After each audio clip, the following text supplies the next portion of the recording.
ഇന്ന് ബ്രേക്ക്ഫാസ്റ്റ് നല്ല ഇഡ്ഡലിയാണ് കേട്ടോ. അപ്പോൾ ഇഡ്ഡലിക്കുള്ള മാവൊക്കെ റെഡിയാക്കി വെച്ചിട്ടുണ്ടായിരുന്നു തലേന്ന് രാത്രി. അത് ഉപ്പ് ചേർത്ത് ഇളക്കി സെറ്റാക്കി വെച്ചു. അതിലേക്ക് നല്ല തേങ്ങാ ചട്നി ആയിരുന്നു കേട്ടോ. കടുകിട്ടത് വറവ് കേട്ടോ. അപ്പോൾ അമ്മക്കുട്ടിക്ക് ഇന്ന് ലഞ്ച് കൊണ്ടുപോകണം തന്നെ, കാരണം അവൾക്ക് ഇഡ്ഡലി ഭയങ്കര ഇഷ്ടമാണ്. രാവിലെ തന്നെ ആദ്യക്കൂട്ടി അമ്മക്കുട്ടി നല്ല സ്നേഹപ്രകടനത്തിലാണ് കേട്ടോ.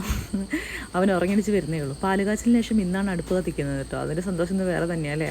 എനിക്ക് വിറകുണ്ടെങ്കിൽ അടുപ്പ് കത്തിക്കാൻ ഭയങ്കര ഇഷ്ടം കേട്ടോ. അത് കഴിഞ്ഞിട്ട് ഇഡ്ഡലികൾ മൊത്തമായി ചുട്ടെടുത്തു. ഭയങ്കര സോഫ്റ്റ് ഉണ്ടായിരുന്നു, സത്യമാണേ. അപ്പോൾ അമ്മക്കുട്ടിക്ക് ലഞ്ച് ബോക്സ് അവൾ തന്നെയാണ് കേട്ടോ റെഡിയാക്കുന്നത്. അപ്പോൾ അവൾ സ്കൂളിൽ പോയതിനു ശേഷം ഞാനും ആദ്യകൂട്ടനും ചായ കുടിക്കാനുള്ള തന്ത്രപ്പാടിലാണ്. ആദ്യകൂട്ടൻ്റെ കുളി കഴിഞ്ഞു. അവൻ ടാറ്റാ ബൈ ബൈ പറയുന്നത് ഉറങ്ങാൻ പോവാ കേട്ടോ.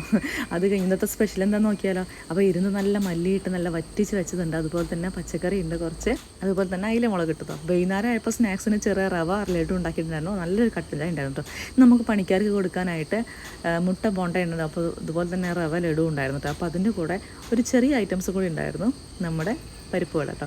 അത് ചായയൊക്കെ കൊടുത്തു കഴിഞ്ഞ് നേരെ അമ്മക്കുട്ടിനെ കരാട്ടെ ക്ലാസ്സിലൊക്കെ പോയിട്ടുണ്ട്. അവൾക്ക് എന്നെ കണ്ടാൽ ഭയങ്കര കുറവാട്ടോ. അങ്ങനെ തിരിച്ച് വീട്ടിലെത്തി. എന്നാൽ അയൽവാസിയായി അപ്പൂപ്പനും അതുപോലെ തന്നെ ആദ്യക്കുട്ടനും ഭയങ്കര കളിയിലാണ് കേട്ടോ. അത് കഴിഞ്ഞ് അമ്മക്കുട്ടിനെ കൂട്ടാൻ പോയിട്ടുണ്ട്. ഇതാണ് കേട്ടോ ഞങ്ങളുടെ നാട്. അമ്മക്കുട്ടിൻ്റെ ഫ്രണ്ടിൻ്റെ കൂടെ കേട്ടോ അവിടെ വന്നിറങ്ങിയത്. അപ്പോൾ ഇന്നത്തെ വീഡിയോ